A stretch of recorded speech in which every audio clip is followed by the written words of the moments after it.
So you've just been paid. Now what?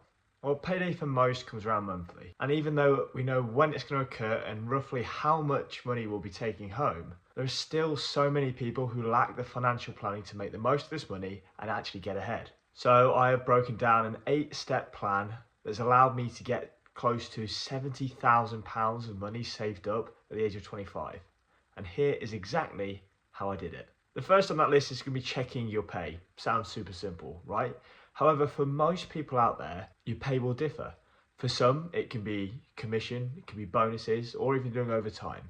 And on average, around 50% of people in the UK have either been hit with late payments or incorrect payments on payday. Just showing how crucial it is for you to actually go and check your payslip, because at the end of the day, if you don't, who is? Now, a great way for you to check your payslip will be to cross-reference it on a website such as Reed.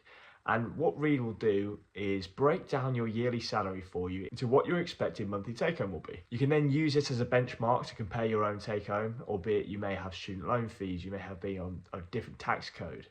But once you've got this benchmark in place, compare it to 2 or 3 months of pay, and then you've got a solid benchmark exactly what you should be getting paid every single month. And you can then use this to compare against future paychecks. Knowing this figure will allow you to plan better with your money. It's going to stop you from overspending on things that you can't afford simply because you know how much money is coming in. And it's going to allow you to start understanding how much money you've got for bills and for saving, and just give you a chance to budget your finances better. The second on that list is pay for the important stuff first. What people will class as important is going to differ person by person, but for me, it's going to be things such as your mortgage, your rent, your utilities like your water, electric, gas, your food bills, the crucial stuff that humans cannot live without. You want to pay for these first because you do not want to find yourself in a situation where you've spent money on lots of unnecessary stuff and it comes to paying your mortgage or your rent and you simply can't afford it. You're then going to get yourself in quite a lot of financial trouble. You're going to have many sleepless nights and you potentially could lose your home that you're living in. So if you're one of those people out there who spends their money before they get it, or you spend far too much money every single month, pay for the important stuff first, because once that has left your bank account, you will then realise how little money you have left for unnecessary frivolous purchases, and you are less likely to do that. And you'll find yourself being way more cautious with less money in your bank account than you would be come payday when you might have £2,000, £3,000, £4,000 in your bank account. So the second step is make sure you prioritise the payments that you need to survive. The third step I take is then build £1,000 emergency fund. You may have come across Dave Ramsey before, and his first baby step out of 7 is to build this £1,000 emergency fund. And by doing so, this is the path that he gets people to take to become financially free and actually start to build wealth. The reason he does it is because we've all been through that situation where you go midway through the month, you think you're okay financially, and then all of a sudden an unexpected bill comes out of nowhere. Your car breaks down. Your washing machine stops working, your hot water doesn't work anymore. You sit there thinking, how on earth am I going to pay for this? And then you might find yourself turning to loans to fix that problem. So that is exactly what the emergency fund is for, to pay for those payments. And if you do use the emergency fund, build it back up again over the next couple of months. Another thing, this money needs to be easily liquid. And what we mean by this is you need to be able to access it at any time that you need to.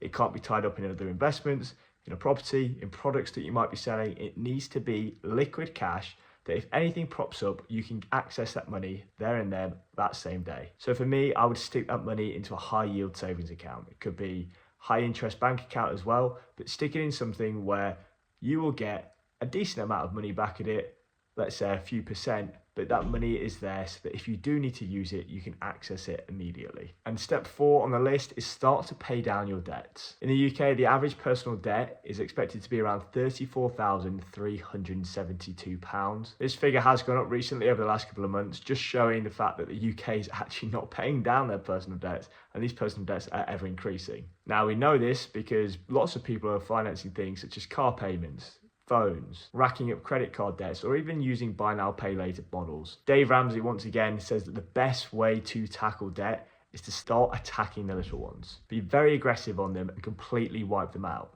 A lot of the time, these smaller loans that you're going to get will have higher interest rates. If you think about it, your mortgage might be 100,000, a couple 100,000, up to $1 million. And your interest rate that you might get on that could be anywhere from 3, 4, 5, 6%.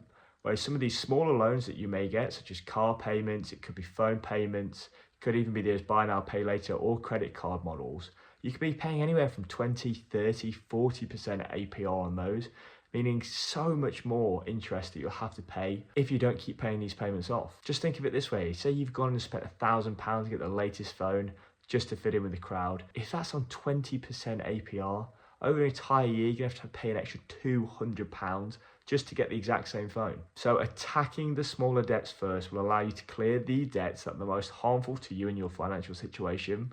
And then once these debts are done and the payments are gone, it's going to give you more free cash every single month to start attacking the bigger debts. So make sure you avoid getting into debt with high interest rates and try and make sure you're not buying unnecessary things and getting into debt to pay for them. The fifth step out of 8 is start paying into your pension. For most, your pension pot is your pot to live off later in life. It does need to be a noticeable amount if you want to enjoy your hard work and actually live comfortably. Living comfortably is subjective person to person, but experts say roughly around 10 times your annual salary, or working towards a 50-70 rule.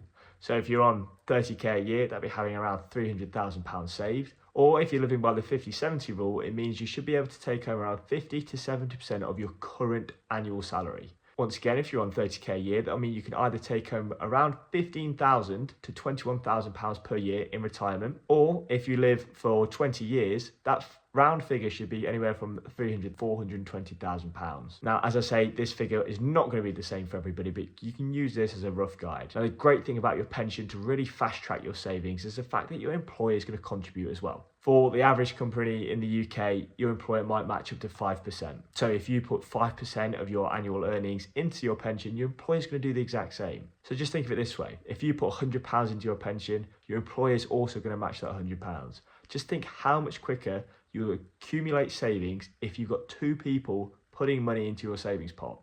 A lot quicker, right? And also, once that money is in that savings pot, it will be invested as well to counteract the effects of inflation. So you're not only just going to be putting money into your account, that money's going to be growing over time as well. And one of the other great benefits around your pension is the fact that you get tax relief on it. So just think of it this way. If you were going to take that money out of your pension instead and go and invest it, you're going to have to pay tax on that money before you go and do so. Whereas in your pension, you don't. So you have your employer contributing, your money will be growing every single year, and you don't have to pay tax on that money before you put it in. Your pension pot is going to keep growing and growing and growing much quicker than if you didn't put that money into the pension and try to invest it yourself. So it really is a good idea to try and at least contribute the amount of money where your employer will match up to, especially if you completed the previous steps in this already, just so that you do have as much money going into your pension as possible. And the sixth step is to start saving 3 to 6 months of your monthly living expenses. Hopefully this never happens to you, but to some, losing your job becomes a reality. If this does happen, you do not want to find yourself in a spot where you can't even survive 1 month, let alone 3 to 6 months, without an income coming in. Back when COVID was heavily impacting the world, around 825,000 people in the UK lost their job, which is over 1% of the population. So it may not feel like it, but no work is guaranteed. Now, this money that you're going to be putting away will be separate to your emergency fund. It purely will be there to protect you should the worst happen. And I wouldn't purely focus on building this over a 3 to 6 month period. I would contribute a little bit every single month to this pot, rather than just dump as much money into it as possible right at the start. But contribute to it little and often every single month until you get to the point where you have built 3 to 6 months of expenses, and then you can stop. If you ever do have to dip into it, obviously rebuild it. And the same as with your emergency pot, put it into a high interest account. Put it in something where you can access money should you need to, but it's not really at risk. Put it in something, as I say, where it's very liquid. Step number 7, and one of my favorites, is put your money into investments. These investments can be anything from stocks, property, lifetime ISAs, Roth IRAs if you're in the US. This is the money you want to be putting into investments to build your wealth over the years. Within this pot, you can even contribute to things such as your side hustles or starting out on new businesses. This is your money that you are going to be using to grow your money. So whatever you can think of around that, put this investment money into stuff that will make your money grow. But as I've mentioned in many of the other steps, only do this if you have completed the prior. You do not want to be putting your money into something where you're only getting 8 to 10% interest on it, which is also a pretty good return, compared to something where you're 22% interest debt, because that just makes no sense. Clear off your debts first and then start to invest your money, because that is going to make you a lot more money in the long run. And the 8th and final step is budget some money to enjoy your life. You are probably working your ass off right now to make your money and do what you want with it. You need to remember that. So make sure you put some money aside every single month to go and enjoy the little things in life. Remember, you are not working simply just to make money and die. You need to enjoy your life as well. Treat yourself and have some great experiences, because you do not want to get to the point in later life where you've worked so hard, you have nothing to show for it experience-wise, and you've just got a massive pot of money. So enjoy those little moments and enjoy the process. So there we have my 8 steps for setting myself up around payday. Hope you enjoyed the video. Let me know in the comments below what your steps are every single payday, and drop a like and subscribe, and I'll see you next week.